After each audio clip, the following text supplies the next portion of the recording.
পেঁপের পোড়টা রেডি হয়ে গেছে, এখানে দিয়ে দিচ্ছি।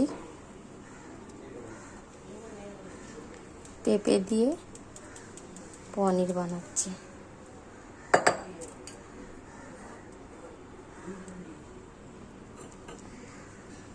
দেখি কেমন হয়।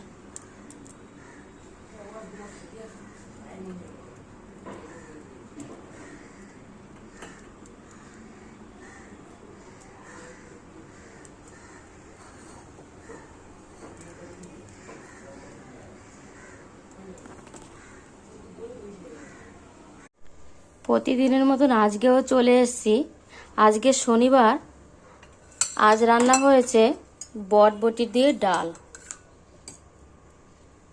বটবটি দিয়ে ডাল রান্না করেছি, আর হয়েছে শাক,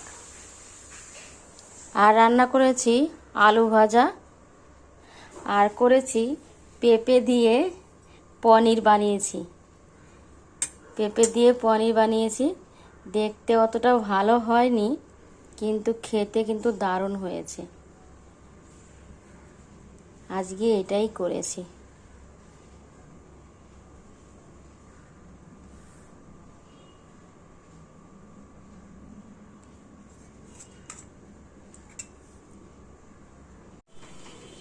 গুড মর্নিং বন্ধুরা, আবার সকাল সকাল চলে আসলাম তোমাদের সাথে কথা বলতে। ধরো আজকে আমি একটা অন্যরকম টপিক নিয়ে কথা বলতে চলে এসেছি।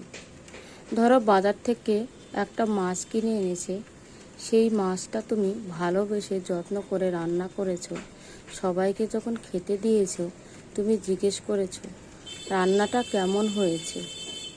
তার উত্তরে এসেছে, ও মাছটা ভালো ছিল তো। আচ্ছা, এরকমই কি উত্তর তোমাদের সাথেও হয়? তোমাদের সাথে কি কি হয় আমাকে কমেন্টে জানাবে।